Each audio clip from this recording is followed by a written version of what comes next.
Hi, folks. This is Don Meisner with the North Country Fishing Report. You know, I would like to take this time to reflect and to tell you some of the things that I've learned during this past season, because each year I learn different things. And hopefully I'm adding them to my fishing arsenal. Hopefully I'm not forgetting them.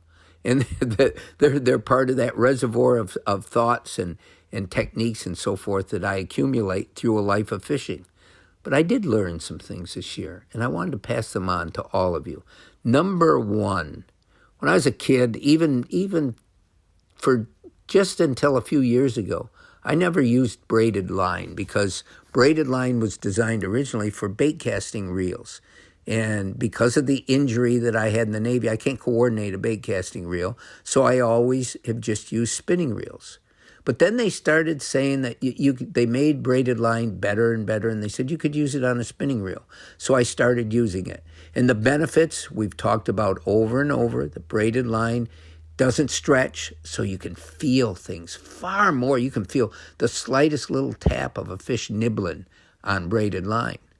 Second of all, because it doesn't stretch, you can set the hook better. There's no stretch in the line, so if you feel a strike, any resistance from you back is going to put that hook in more so than if you were using nylon or monofilament or some other kind of line.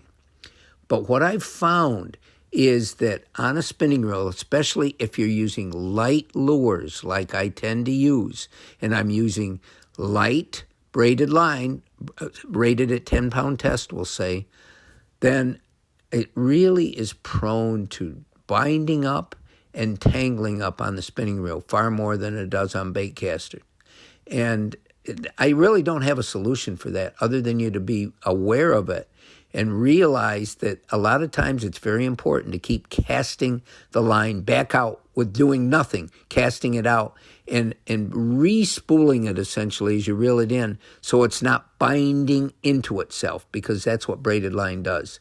The other thing that I've found in using braided line, but it applies to any of how you fish, any ways that you fish with a spinning reel, is that spinning reels are designed that as you start reeling forward, you've opened the bail to cast, okay, before this. You cast out.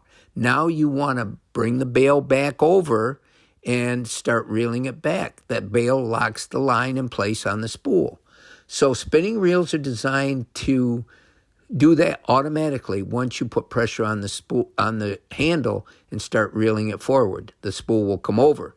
And that's how I learned to fish, and that's how I fish my whole life. But what I found is if I do that, I get tangle after tangle after tangle. Maybe it's just me. But if instead of starting to reel to trip the bail over, I take my other hand and just flip it back over, then the line goes in the line keeper, basically on the bail, the line roller, and I don't have any of those problems. So if you're used to just reeling with the handle to get the bail to trip over, like I've done my whole life, if you can start to do it, because down south, those guys down south, they learn differently. They learn always to take your hand and trip the bail. Number one, the bail will probably last a lot longer, the bail spring. And second of all, you'll get fewer tangles. The third thing that I've really learned this year is knots do make a huge difference. And every type of line that you use will be stronger based on a certain type of knot.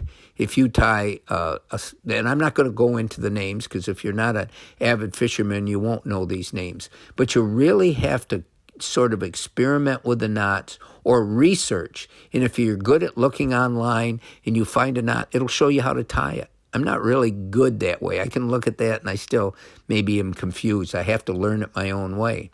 But boy, I have broke so many fish off because of my own mistake of not tying the right kind of knot, especially in braided line. You'd think braided line's going to be stronger. It is, but it's also less resistant to being cut or severed because it isn't that good in that respect. And so a lot of times it'll get weaker and then the knot will break over and over. And I've lost some really nice fish. I've lost even little fish because on the strike I break the line. And it's all my fault. And I've learned that if I really take my time in tying that knot and try to learn the best knot I can for it, it makes a difference. And finally, the one other thing that I want to pass on, because I've fished in a different way this year, and I've talked to you about it so much, my patience that comes about in me when I go fishing. I'm lost in the moment. I'm not trying to hurry from place to place. I become captivated by everything that's happening at that time. And so by being patient, I've learned a lot more about where fish hold, what speed and technique works best, what way to cast. Do I cast down current? Do I cast across current? Or does fishing upstream work better? In most cases, for me, fishing upstream doesn't work as well because I'm using artificials and the lure doesn't have the same action with the current sort of negating the natural wiggle or movement of a lure. But all these things have come from patience. And patience, I think, can be everything. Now, there are people like Kevin Van Dam, one of the most famous fishermen in the world, who fishes fast, and that's his success.